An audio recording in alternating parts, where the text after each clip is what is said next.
Bom, aqui como finalizei no último vídeo, né, o regime, a ideologia, né, tanto nazismo, o fascismo quanto o nazismo, são carregados por essas ideologias, né, essas características, esses elementos aqui todos circundados. Eu disse para vocês que aqui seria o fascismo e aqui seria o nazismo, é isso tudo também, mais essas duas características, certo? Então, isso aqui é só o fascismo. Aqui é todas elas mais essas duas. Tá? Até poderia colocar um maisinho aqui. Essa questão da propaganda governamental, né, dos eventos públicos, demarcou a ideologia, né, a propagação da ideologia. Aqui, por exemplo, é a parada militar organizada para comemorar o 50º, né, aniversário de Hitler, né, 1939. As grandes cerimônias públicas vão demarcar essa divulgação, essa propagação mesmo do regime, né, da ideologia. Então a gente chega aqui no fascismo italiano, né? Falando um pouquinho da Itália, a gente já tinha, eu introduzi isso no outro vídeo, a Itália ela teve uma vitória mutilada, entre aspas, porque ela muda de lado, né, vai para o grupo dos Estados Unidos, mas no início e decorrer da guerra, ela ficou ao lado da Alemanha, então ela foi meio que mutilada também, massacrada também, porque ela teve muitas percas, muito mais percas talvez do que ganhos, mas que tenha ficado no final do lado dos vencedores. E aí ela tem em torno de 700 mil mortos, 500 mil feridos, né? Dívidas enormes contraídas com os bancos, principalmente dos Estados Unidos e da Inglaterra. A monarquia parlamentar enfrentava séria crise econômica, né, esse segundo elemento aqui, e o crescimento do Partido Socialista também, né, das ideologias inspiradas naquilo que estava sendo a União Soviética, também já abordei isso no outro vídeo.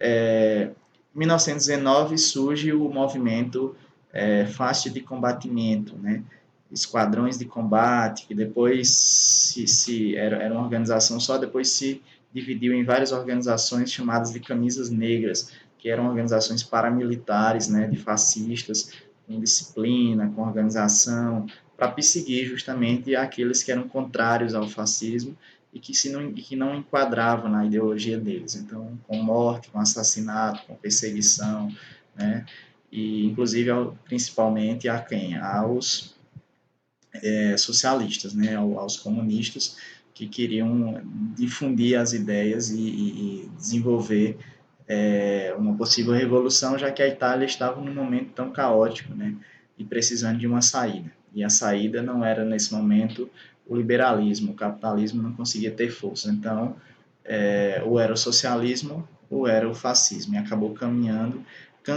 para né, trocando de liberalismo para fascismo. E aí é fundado em 1921 o Partido Nacional Fascista. Né, em 1922, 50 mil pessoas, mais ou menos, fazem uma marcha sobre Roma, exigindo Mussolini ao poder. E aí ele ganha muito prestígio, privilégio, principalmente com trabalhadores desempregados, né, que tinha a multidão por conta da crise, por conta dessa situação que a Itália se encontrava, e também desiludidos, né, ex-combatentes também da Primeira Guerra, que já estavam desiludidos, e aí entram nessa seara, entram nessa ilusão, né, de que o fascismo resolveria. Eles fazem esse processo, né, e conseguem. Né? O governo de Mussolini começa, né, a partir de 1922. E aí os historiadores, inclusive, estão no livro de vocês, dividem em duas fases, né? A primeira fase de 22 a 24, que é a organização de milícias, inclusive essas as camisas negras, como eu coloquei, tropas fascistas que promoveram uma série de atentados terroristas contra políticos de oposição, o nacionalismo extremado e a construção de um Estado autoritário, né, de uma ditadura. Então, aí nós temos a segunda fase, né, de 1925 a 1939, que é a implantação da ditadura fascista na Itália, pela repressão violenta aos protestos dos trabalhadores. Mussolini, chefe supremo do Estado, se intitula agora de Duce, né, que em missão italiano significa aquele que dirige, né? Ele cria tribunais especiais que vão assumir a missão de defender o Estado. Dentre os instrumentos de repressão, dispõe de aplicação, inclusive, da pena de morte, né, que vai ser aplicada, e o Estado podia intervir diretamente nas relações socioeconômicas, né, tudo para o Estado, tudo dentro do Estado, conforme lá definia na época o próprio Mussolini. Então, a gente vai ter aí uma ditadura, né, extremamente dura. Então, não é fácil a gente falar desse processo, porque é um processo, né, em que o ser humano, de racional, se torna irracional do ponto de vista de uma defesa, de valores, né, que vão contra a própria humanidade, que vão contra as liberdades, né, sejam individuais, sejam coletivas, né, em nome de uma ideia extremada, totalitária, né,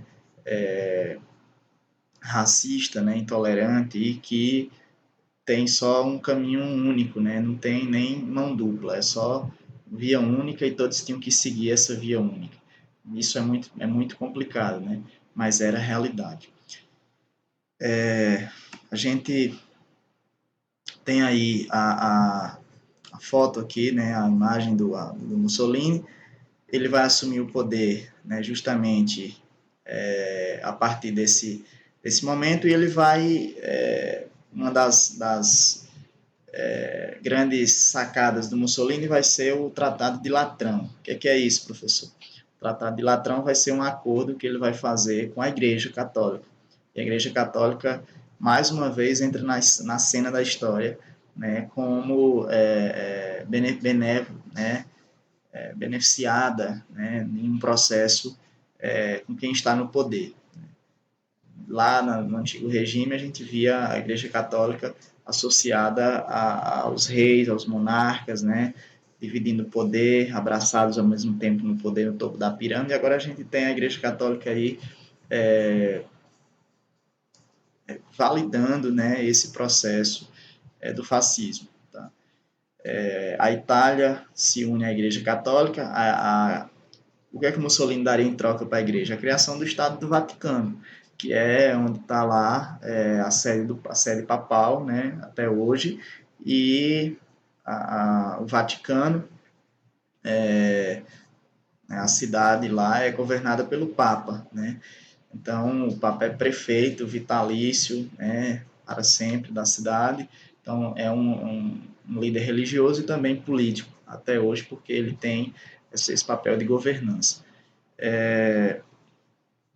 E o catolicismo, em troca, seria religião oficial do fascismo.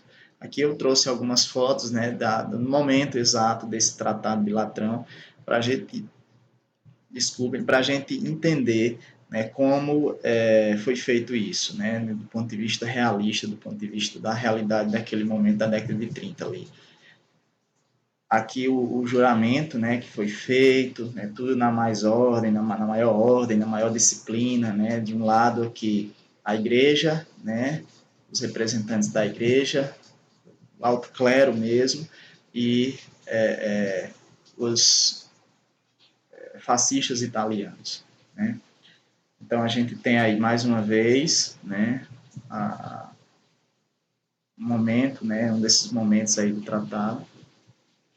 E aí a gente tem aqui uma citação, até para finalizar essa questão do fascismo, do Francisco Martinho, que é um historiador muito importante da USP, e ele fala o seguinte: o regime fascista, que foi institucionalizando até se transformar em uma ditadura nacionalista, corporativa e de partido único, pode-se dizer, que Mussolini ascende ao poder a partir de um vácuo político criado com o descrédito dos partidos políticos tradicionais que levaram a Itália à situação de crise e desmoralização na cena internacional.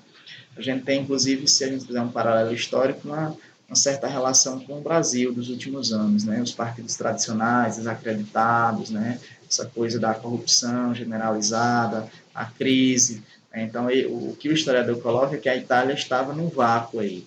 E aí, claro, a Itália tem uma especificidade à parte, que é essa questão de fim da Primeira Guerra Mundial, a sua situação socioeconômica após a Primeira Guerra Mundial. E aí, por fim, de um modo geral, o fenômeno fascista nasce em sociedades capitalistas em momentos de desarticulação. Lembram lá daquele nosso primeiro vídeo introdutório da cadeira do poder, né? A burguesia dando o poder para quem está do outro lado, no caso, o fascista e o nazista, né?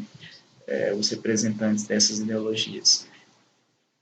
E aí, a gente finaliza esse vídeo por aqui, né, só colocando que, para finalizar como síntese do fascismo, a Itália foi o Estado nacional, o país que mais bem representou, né, e aplicou essa ideologia fascista, mas nós tivemos outros países, né, e a gente vai entender um pouquinho disso mais à frente. Então, o importante destacar é que o fascismo é um regime que tem todas aquelas características, né, que nós colocamos lá no início.